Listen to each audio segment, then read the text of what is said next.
Good afternoon, everyone, or good morning, depending on where you are. My name is Dan Smart. I'm the Associate Publisher of 23rd Publications, a division of Bayard. We're really so happy to welcome you today and in participating in this webinar on finding hope and grace in grief. Our speakers today are Kathy Hendricks and Marie Mahoney, who have each written books on the topic. Marie has written this lovely book, A New Parish Guide to Grief Ministry, Creative Ways to Implement a Program of Healing and Growth. And Kathy is the author of this book, and it's on the screen as well, Grace in the Wound, Finding Hope in Long-Term Grief. It's great books. Just want to let everyone know that today's presentation is being recorded, and we'll be sharing that recording in a link via email to everyone here joining us today, so that we'll have that available in a day or so. As the presentation goes on, please do feel free to share any questions or comments in response to the presentation, and hopefully Kathy and Anne-Marie can address those questions in the second half of the presentation.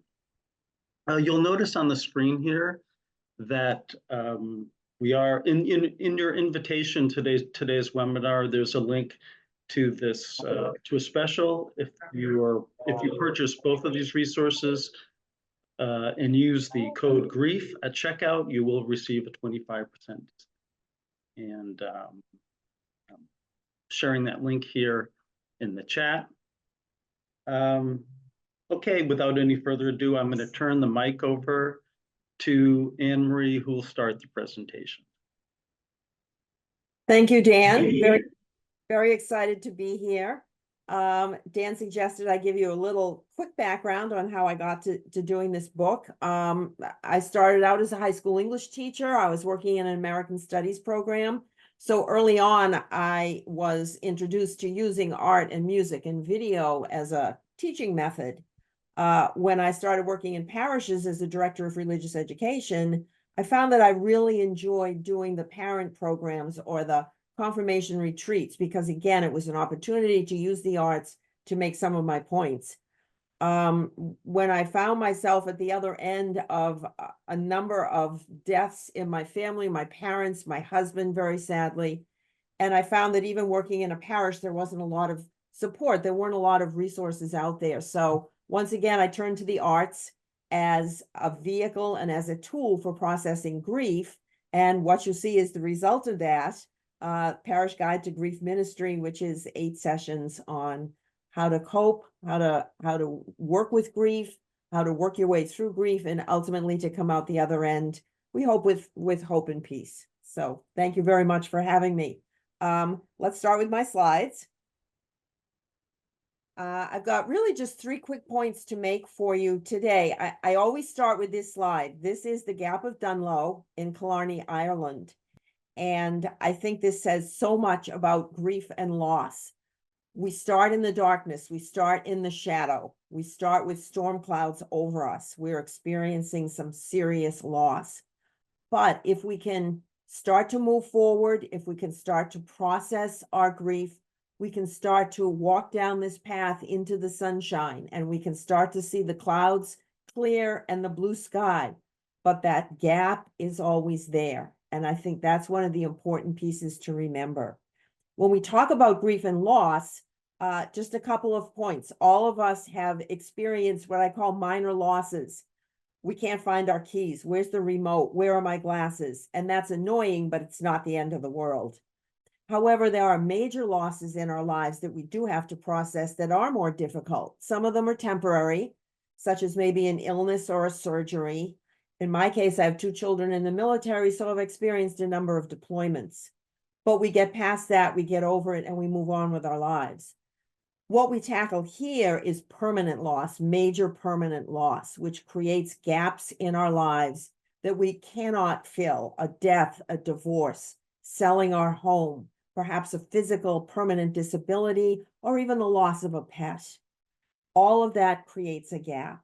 Next slide, please. What do we do with that gap? We don't want to close it. We leave the gap open because the gap reminds us of the people and the things that we've lost. We want to stay in touch with them. We want to be reminded that God is always with us and God is not filling the gap. The gap is something special in our lives. Okay, moving on. One of my themes is the empty bench. I use this as a symbol because in so many ways it embodies loss. In our lives, we've shared a bench with a loved one.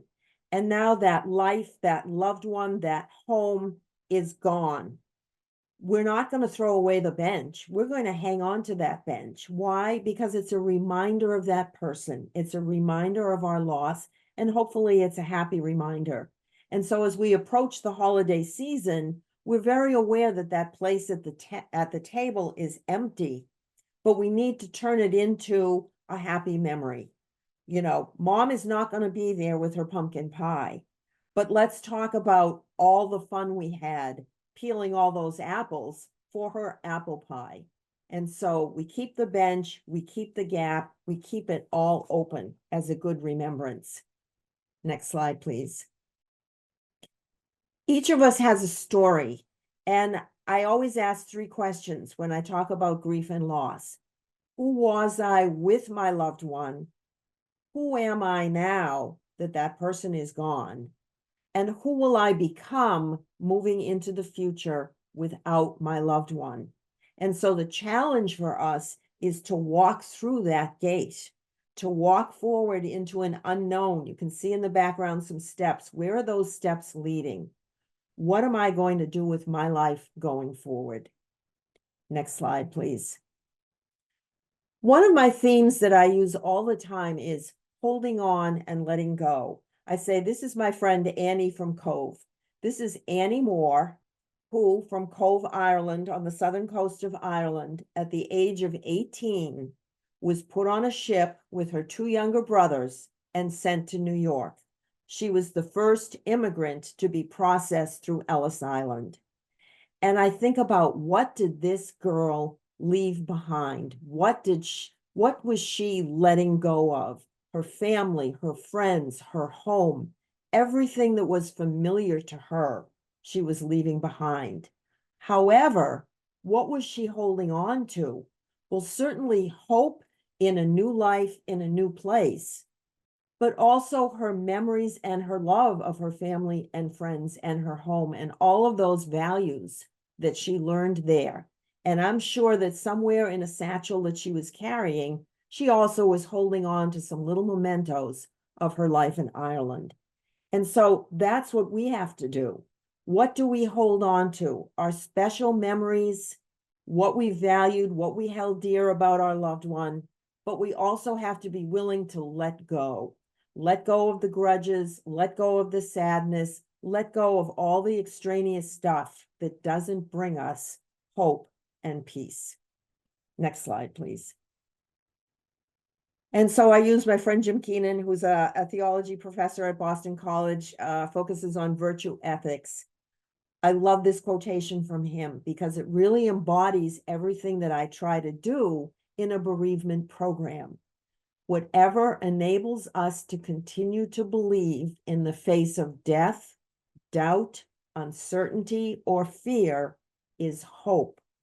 The ability to hold on, the anchor that steadies us as we are buffeted, is the presence of God in us. And so when we talk about bereavement, unfortunately, I'm not able here to use videos and songs and so many of the things that I talk about in the book or that I use when I have a group. I have used my own photographs, and I hope people appreciate that it's just a little bit of something that you could read into. What do you see in this picture? Or what did you see in Annie from Cove? What do you see in the Gap of Dunlow? I invite you to think about using the arts, using video, poetry, music as tools for coping with grief. And I think you'll find that they resonate with people, they give people something to hang on to. So thank you very much for this opportunity, and I'll turn it over to Kathy. Thank you, Anne Marie. That's it's just such a beautiful book and a beautiful ministry that you have. So thank you for sharing it. And we're going to, I'm going to just talk a little bit about my book, and then the two of us are going to engage in some conversation. And as Dan mentioned, please put any comments or questions in the chat box that you might have for either of us or both of us. So last week, I did a book signing in Denver. I live in Colorado, and I was asked the question, why did I write this book, Finding Hope and Grace in Long-Term Grief?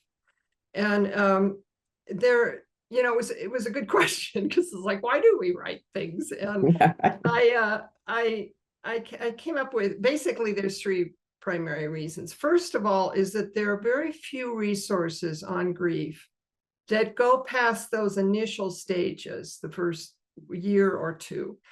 And it can give the impression that you get over it, if you go through your 5 steps or whatever stages, and those are helpful to a degree, but grief doesn't end, it goes on, and but it changes over time. So that was one reason. The next was to examine what I'd call unacknowledged and as well as unresolved grief, and what that does to us as individuals, but also to us as families and as communities at large.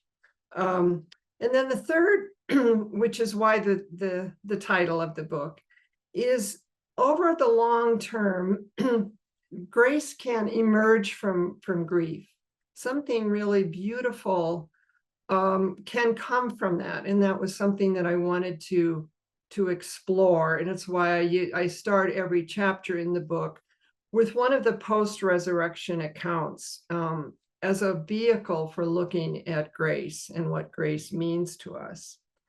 And for me, this is a topic that's very personal as well as universal. This is my daughter, Jenny. This picture was taken just a few weeks before she died. She died of complications after multiple surgeries to correct an underdeveloped colon. And, it's been 46 years since Jenny died. I haven't gotten over her death.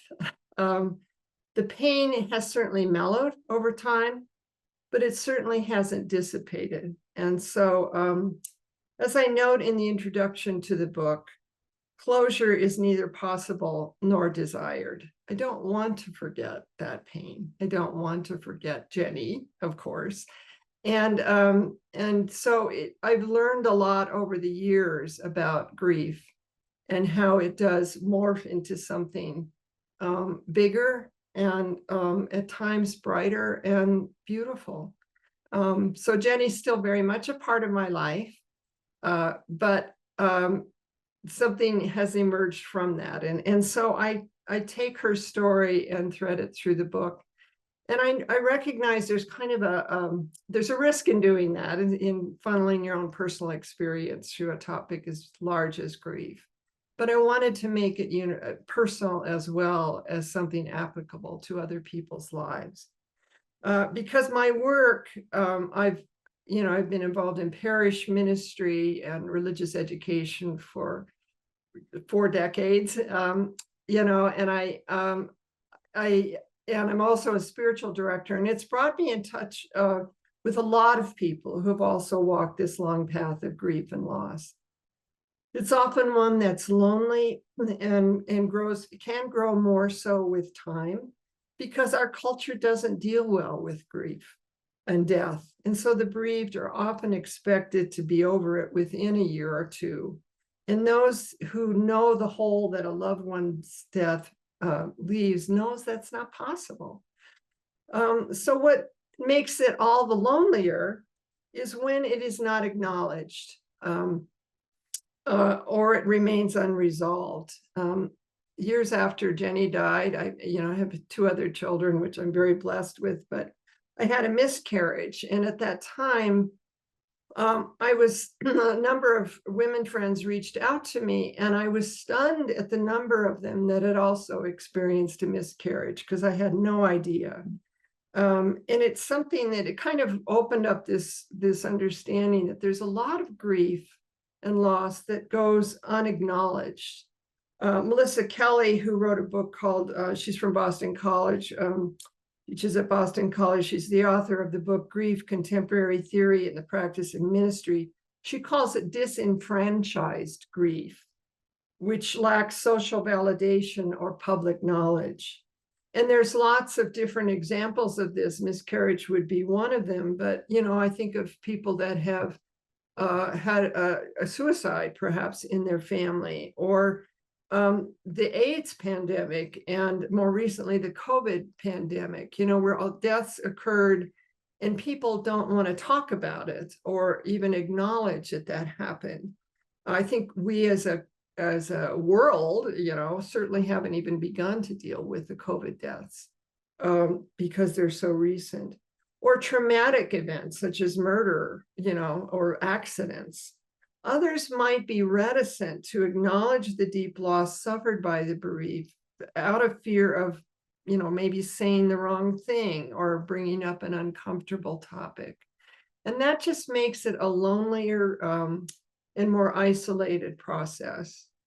And then the other part of that is unresolved grief, which can arise out of denial or anger or an embittered heart. The people that carry that grief, and it kind of calcifies the heart. And we can kind of take our hurt and aim it at other people. And if you've ever been in the path of somebody with that unresolved grief, it's a very uncomfortable place to be.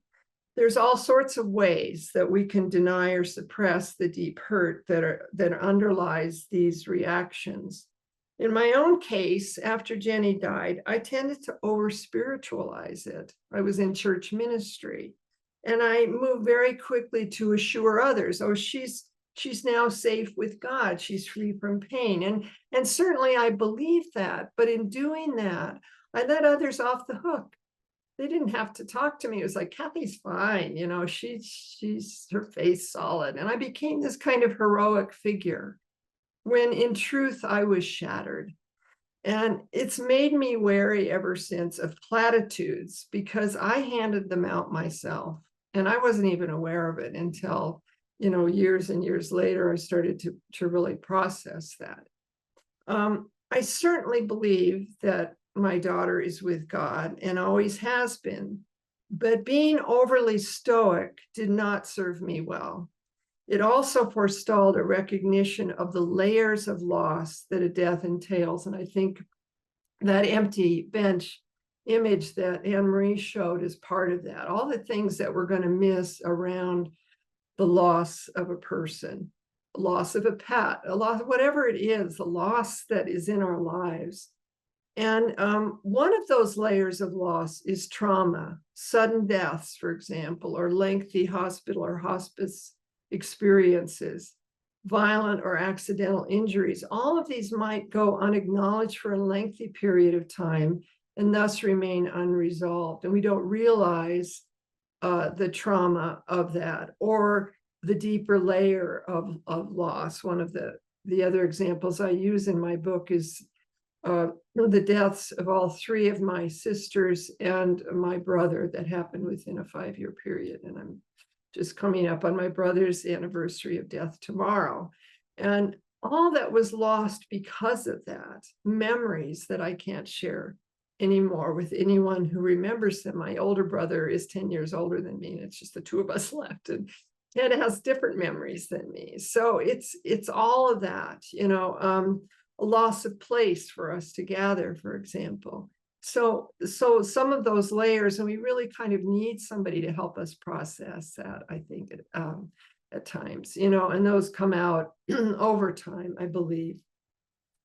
And then, one of the hopeful things about about grief, though, is that there is a possibility for healing and for grace to emerge. This is a picture that my husband took in Winchester, England, at the Winchester Cathedral. It's the big window in the back of the cathedral. And I love the story around this window. It was shattered by a group of drunken soldiers after, I think in the 17th century or something, they rampaged through the cathedral and broke all the windows. And the residents of Winchester, for whom this was such a precious place, gathered the shards of glass and they stored them for hundreds of years, really, I think. And then eventually all of the glass was brought forward that had been saved and put back together in this window. And I just think that's such a gorgeous analogy of the shattered human heart. The wound of loss never closes, but it also has the potential to become an opening through which God's eternal love and mercy emerges. And that truly makes grace or grief a sacred experience. So let me stop here and maybe, Anne-Marie, if you have any comments on that, or any conversation that you'd like to, jump in. I think you're so right. And even citing the 46 years, I'm coming on to 14 years since my husband died. The grief, as you say, it's still there. It's absolutely still there. It's real. It's painful. But as the years go on and as you build a new life for yourself, the pain doesn't go away, but you learn how to live with it in a better way. Yeah. Right. Yeah. And I think your point about denied or unprocessed grief is so important also, because sometimes people just say, oh, you're over it, you've moved on, we don't want to hear it anymore, we don't want to talk about it. And so it's hard for people to continue to process that loss, but by not doing it, you will incur trauma and problems down the road. It doesn't go away. It Right. will come back to bite you. And so you really do have to process grief as best you can. Yes. Yeah. Well, and I think, and maybe you can talk a little bit more about that, that, so often I'm asked, what do I say to somebody who's going through something, a death? And so I don't say anything because I don't know what to say. What do you advise people in your ministry? What I always say is the worst thing to say is, I know how you feel, because you don't. My message to people is that their grief is unique and individual to them. No one has experienced a loss quite like they have.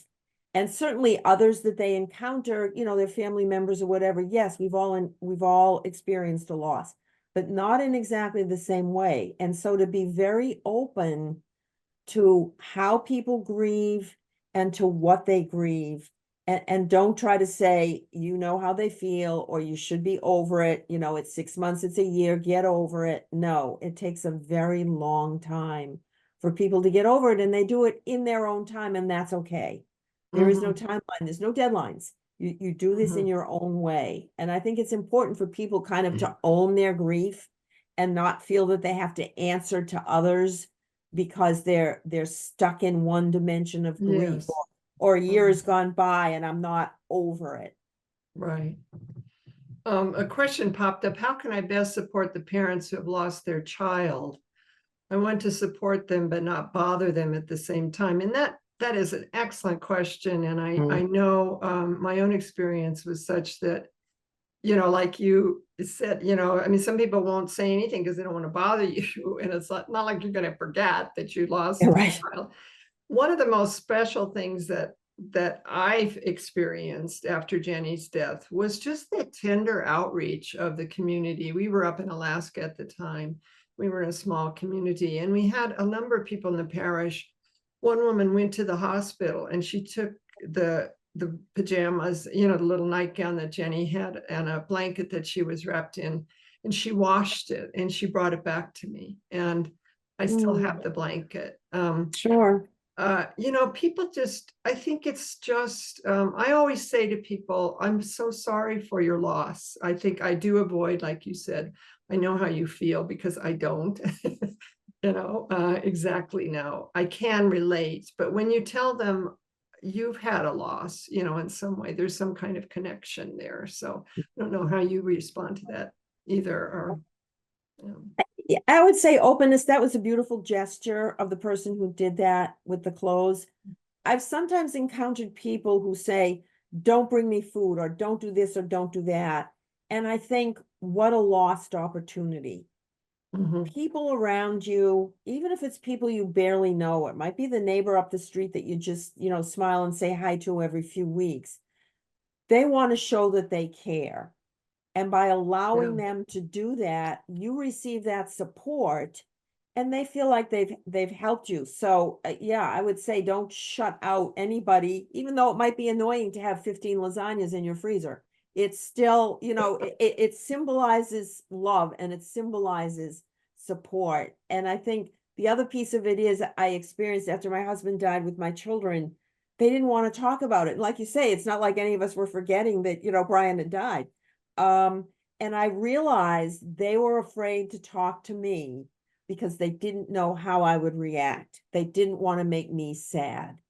And once I figured that out, then I would bring it up. I would start talking about him, and then that opened the floodgates. And we were all able to talk and joke and share our memories. And it became, a positive experience within the grief process. Right. Oh, that's wonderful. Someone else posted, an Episcopal priest once told me that grief is the price we pay for love. That suggests to me that while we grieve, we should also be grateful for our deceased one. Does that make sense to you? Absolutely. I think that's wonderful. It is the price we pay. I have to say, I got pregnant with our son Eric right after Jenny's death, and I was really terrified. About opening my heart again to another child. And that is exactly it. When you love, you are risking loss. And yet I'm so grateful for all that Jenny was in our lives, even though her life was short. I know you are for your husband. I am for my siblings. And that to me is part of the grace that I have found over a long time. I think initially we may be so stunned by a death that it's hard to be grateful, but you start to, like you were saying, memories start to come out. And that's the mellowing of grief that I think I was referring to earlier. Absolutely. I often quote a 4-line poem by Mary Oliver because it says so much about grief and where we should go with it. Someone I loved once gave me a box full of darkness. It took me years to understand that this too was a gift. And so, yes, the death is a horrible darkness, but moving forward, you can see all the gifts that were there. And you really, the hanging on and the letting go, cling to those gifts, use them, explore them, make them a source of happiness and joy for you and the other loved ones around that person. Yeah. We have a great question here. What can you share more about why grief is a sacred experience? And that too is a very important question because it can sound a little flip, but it is sacred in that I think it has this power to transform us. It has a power to, if we don't leave it unresolved, or if we don't calcify our hearts, there is that sense of growing empathy in our lives. And this is why I use the term grace, because I think grace is so vital to me. It would be, when I had my first experience of yelling at God when Jenny was so ill. And I feel like, there are beautiful examples in scripture of those who are grieving or suffering, who are not afraid to bring that to God and to say, I am hurting and I need you, Psalm 22 being a wonderful example of that. Yeah. Your thoughts? Yeah, and it's an experience of vulnerability, and there's nothing wrong with it. I think as Americans, we don't ever want to be vulnerable. It's part of our culture to be strong and tough and all of that. And grief really brings us up short with, oh no, I can't do that. I am so vulnerable. I am so in so much pain. Yeah. But yeah, and then you start to learn to, I don't know what, yes, definitely depend on God, definitely find a spirituality, find a spiritual place where you can start to explore your own grief within your faith. Yeah. Yeah, and I know I found a lot of comfort in, you mentioned a poem, poetry, your use of the arts. I think music, I've talked to a lot of people who have said that they found music to be such a healing part of their experience. Sometimes it can be very painful, listening to the sad songs or the things that you associate, but after a while it becomes a real comfort, art, those sort of Yeah, music is really an intense trigger, and you're right, there's all your favorite songs, but there's that random song. I use this example: you're in the grocery store and that ubiquitous music that's all around you, and all of a sudden you're in the middle of the bananas and some song comes on that reminds you of your loved one and you're sobbing into the yellow bananas. And that happens all the time because music is such a powerful trigger. But it can also be such a gift. You can be driving along the highway and a song comes on, you think, oh, that reminds me of when we did this, we did that. That was such a great time. So Yeah, I have a friend who calls that getting ambushed by grief. And I think that's a great term, that you just don't know when it's going to hit you. And so it does carry on. Yeah. Another comment here. Around the same time, a Catholic priest told me that God does not micromanage things on earth. He doesn't choose to prevent this particular plane crash or earthquake. Rabbi Kushner also speaks this way. If so, how can we indulge in prayers of supplication? That is, why would God choose to send me strength rather than some unfortunate person, say, in a war zone? Thoughts on that? I'll let you. oh boy. Yeah, I don't think God sends us good things, bad things, neutral things. I think life is what it is. Certainly I can relate to the war zone piece. I have 2 kids in the military, between them 7 deployments to Iraq and Afghanistan. That was a black hole in my life. It was very, very difficult to go through. But you put one foot in front of the other every morning and you keep breathing and you keep saying, whatever happens, I can deal with it. I have a support system. I have my faith, and you just keep marching forward. And I went to a number of funerals of classmates and company mates of my children, and it wasn't easy, but I hate to say it is what it is, but it is. And I never for a second thought that like God controlled that. At Jenny's funeral, I mean, when you talk about things you shouldn't say to people, my cousin said to me, God won't give you anything more than you can handle. And I thought, well, it's getting pretty close. And I think that's why I shy away from any of these platitudes, because this is such a critical question and people ask it all the time. Does God send this? I don't think God put Jenny in our lives to put my husband and I through some kind of spiritual boot camp, and then take her away. I think that when you look at God as love dwelling with us, that's the thing. I felt this for the first time in my life. I knew a weeping God, God who weeps with us. Jesus wept, Jesus asked for painful things to be taken away. And I think that's something that we need to bring more clearly into our ministries, into our understanding of death. Sometimes we can skip too quickly to the resurrection. And that's why in the gospel stories that the post-resurrection stories that I started to unpack, I thought, these disciples right after the resurrection, they had experienced trauma. And so Thomas especially I love that account of Thomas not wanting to believe until he saw Jesus, because why should he get his hopes up again? And what Jesus does is say, crawl into my wounds.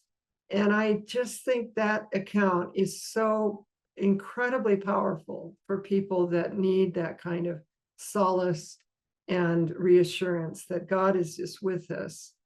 As you said, life is full of tragedy, and God is just present. And that's, as someone just put, Jesus prayed that the cup be passed from him, but followed up, if it be your will. And it's like, I think that Jesus is saying, you will be with me, that he understood the presence of his Father, through all of that pain and through death. So it's a huge topic, and something that I think plagues people. Where is God?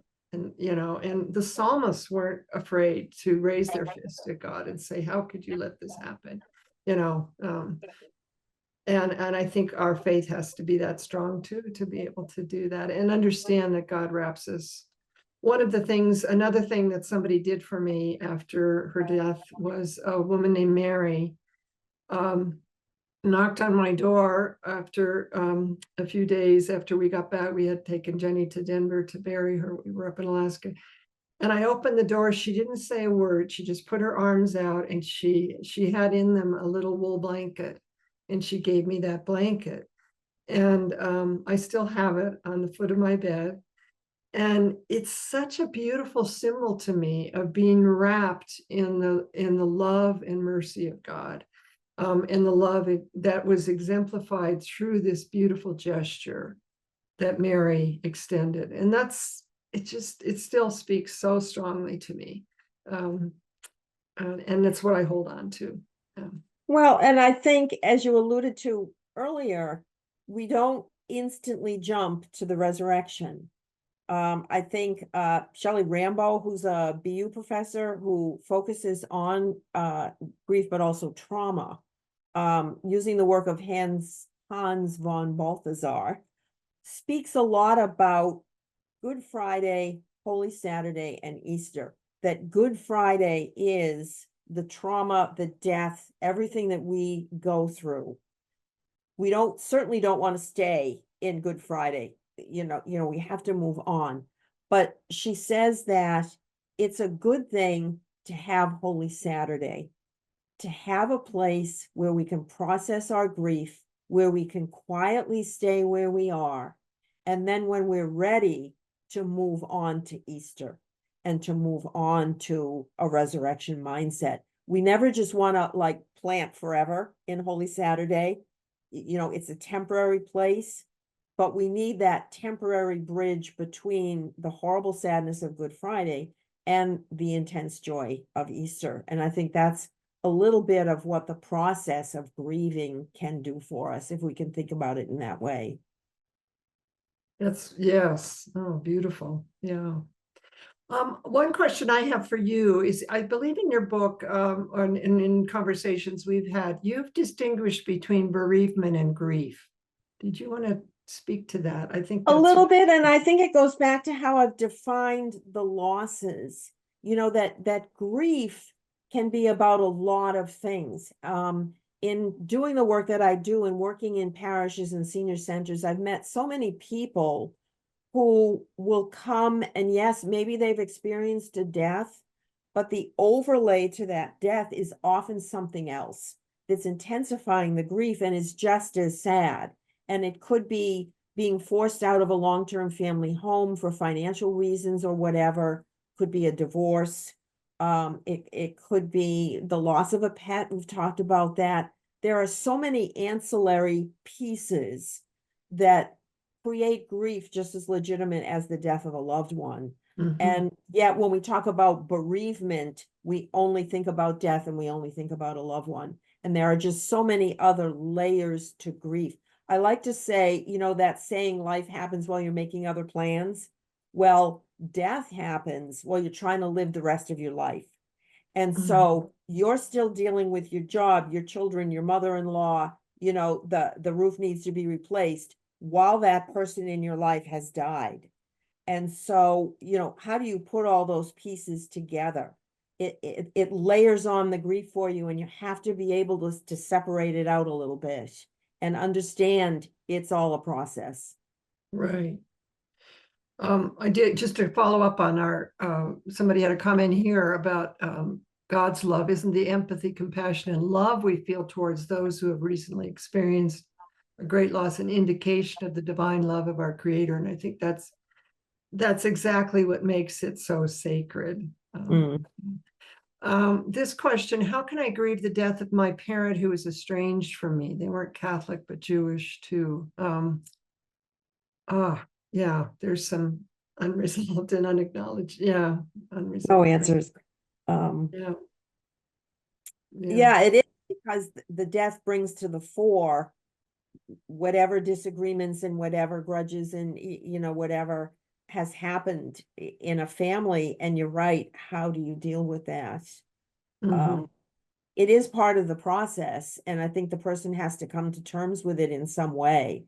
And this is where I often will say to people, counseling or therapy or something, even just for a short amount of time, is a very good thing for people to avail themselves of other professionals who just can help them with that kind of trauma and that kind of confusion that both the grief and the estrangement coming together have created for that person. And it's unique for each person. Yes, and I think, you know, I was asked a question similar to this once years ago. I was doing a talk to a group of elder hostel participants. It was on forgiveness, and one of the people in the group asked, or just said, I have a hard time forgiving my father who died. And this was a woman in her 80s. And she said, who's been dead for many years, because he was so cruel to my mother. And how do I forgive someone who's dead? And I thought, you know, I was like, you know, just was stunning to me. And I thought, you know, the whole idea of forgiveness being wrapped into grief can somehow seem like it doesn't fit. Like, why should I forgive somebody that, you know, they're dead? But that happens, you know, and that's part of that unresolved grief that we have to work through. That and one of the things that I think is so important, and particularly if you've been harmed or hurt by somebody who has died and it's never been resolved, that forgiveness is not just, oh, it was okay and I'm going to let it go, you know, but to say, I'm not going to allow that to continue to wound me. And, you know, I think that is a really important part of that unresolved grief, because that's what can create such a blockage in the heart and in the soul. So I think you're right. And I often caution against what I call whitewashing, where yes, the person was horrible in life. Don't whitewash that. Don't pretend, oh, they're dead, so now I'm just going to cover that up and pretend everything was fine. It wasn't, it's not, and you need to deal with it. And so to acknowledge this person in life was really pretty horrible to me. But I think also, as you say, to be able to not deny it or cover it up, but to be able to set it aside and say, well, the person's dead, that phase, that experience is over, and just set it aside and don't let it dominate your life, because it easily can. Yeah, and I think the other part of that too, in terms of forgiveness, is the forgiveness we must give to ourselves. A lot of times we'll second guess, like someone died, why didn't I do more, you know, when they were, you know, in hospice, or, you know, I'm reading Gail Godwin's beautiful book, getting to know death. She's written it. She's a wonderful novelist, and she's written about she fell and broke her neck. She's in her 80s, and she's been dealing with this idea. I mean, it's just came out, so it's kind of very new, and you know, kind of dealing with her impending death. And you know, she talks about this. You know, we have to, you know, kind of, how do I make kind of friends with this whole experience of death and being in this kind of state, and kind of letting go, and not, you know, she talks about her brother who took his own life, and all of these things that are out of our control in a way. And that's what I felt with my daughter. You know, as a parent, I came to a reckoning that she's my child, but I'm not in control of her life. And there were so many ways that I second guessed myself. Why didn't I do this or that? And it's like, you have to get to a point of letting some of that go so that you can move on. And it's not an overnight sort of experience, No, you not at know, all. or process.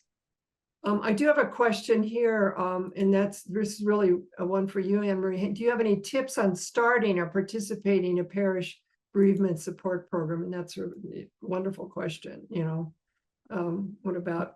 That is a great question. And I do actually in the book, in one of the beginning chapters, I do talk about that. My experience and how I got into this in the first place was that I found parishes, hospitals, hospice, they all do a really good job of offering programs for people immediately following the death.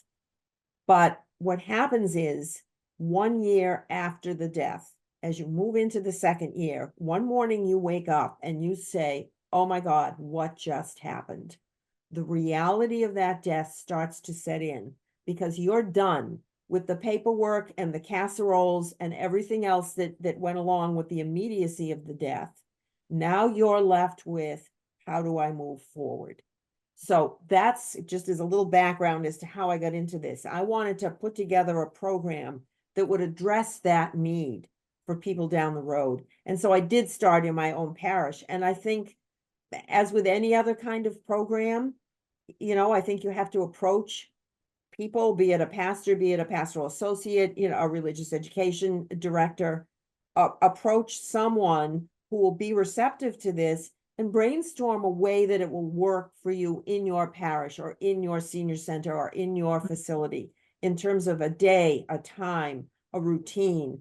What are some of the things that you want to cover? Obviously, in the book, I offer a lot of material and a lot of background. I think you'll find that people are very receptive. People you didn't even know are going to come out of the woodwork. They're going to be touched by this. I run an ongoing, what I call a bereavement drop-in in my local senior center. It's once a month. There's no agenda. It's on their calendar. It's 1 hour, and it's people coming together to support each other. And often I'll start off the conversation with just a little quotation, a reference maybe to a TV show that I saw, a story in a newspaper, just to get the conversation started. And I find that people are so willing to help each other out, to share their experiences, to be sympathetic. And I think, as Kathy mentioned earlier, just to offer that hug. I remember we had a woman come in. She had just lost her adult daughter to a drug overdose. This woman was absolutely shattered. She couldn't even speak. She sat at the table and cried almost the whole time. People hugged her. People embraced her. People just said, it's okay. Just sit here and be with us, and let us offer you some support. So I find that the simple gesture of having a time and a place to go to share is critical. No agenda, just be there. And then a formal program that will give people tools for processing their grief, and give them a lot of information and knowledge, such as we have shared here today, about grief and about living with grief. And of course, you could buy my book, and then you could just do the whole thing, and then you'll be all set. And buy Kathy's book, because this will give you so many deep insights into the spirituality. Yeah, and I think in addition to the, you know, kind of that, you know, the programmatic approach is, what can we do for and with one another.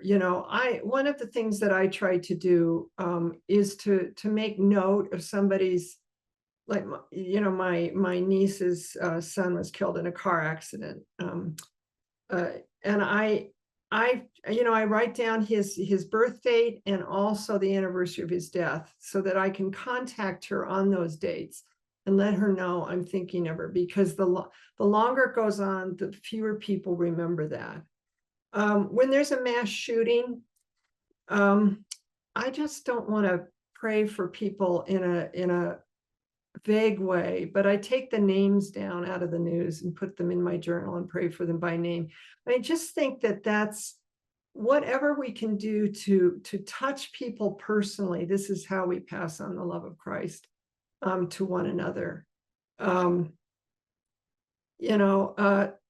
and this is a lovely question here that we might end with, but I think it's so important. I sense that those around me feel that my grief time should be over when it's not.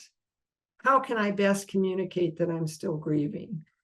And what an incredible question, for our time, because in my grandmother's time, they wore black.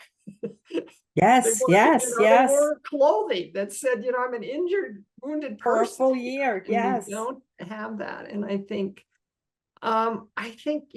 just as we may be afraid to say to somebody, I know, you're having a hard time. I have to be able to say, I am having a hard time. I am still struggling. I am, and we have to admit that to ourselves first. So your thoughts on that too?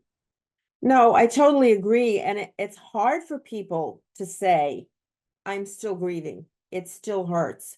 I'm not over it. But people have to be willing to say that, and not in an angry way, but this is a long process. And I think if we can think of grief as a process, grief as work to get us to some kind of new normal in our lives. But it is a very slow evolving process. And for some people, it will be quicker than others, and that's okay. It's about the relationship and the circumstances and all the little details that went along with that life. I also will use this as an opportunity for one quick reminder of two ways of grieving. And think about this when you're sitting around the Thanksgiving or the Christmas table. Grievers tend to fall into two categories, intuitive and instrumental. Those who grieve intuitively are willing to share their emotions. They grieve outwardly. They respond to music and all kinds of other stimulus, and they're very willing to share. Instrumental grievers turn into themselves. They don't share. They don't talk. They often become workaholics, or they throw themselves into a hobby or work or something. Both of those modes of grieving are perfectly okay. There's nothing wrong with them. One isn't right and one isn't wrong. Yeah. It's just different styles. And so if you can understand that, even within a family, people get irritated. Oh, all she does is cry, or, oh, he hasn't shown any emotion. It doesn't mean they're not grieving. They're doing it in their own way. And I think we have to be respectful of that. And we got another question. I do want to deal with this. How do you suggest people deal with feelings of guilt when someone dies, that you didn't do enough to help that person? For example, the mother with the drug overdose daughter. Wow. Guilt is another one. Yeah, it's, I think, we can, you can easily dismiss that and say, oh, you shouldn't feel that way. And that's the worst possible thing to say to somebody is to shut down their feelings. Like, I don't know how you handle that. How do you handle that in perhaps your programs? Because I'm sure that comes up. It does come up, and it's more about focusing on the individual and just saying, we need to deal with you and your grief. And you may be feeling a lot of guilt, but it's counterproductive. And you can't say, oh, you got to get over it. That's not helpful, as you said. It's very real. It's a very real emotion, and it's a very hard emotion for people to deal with.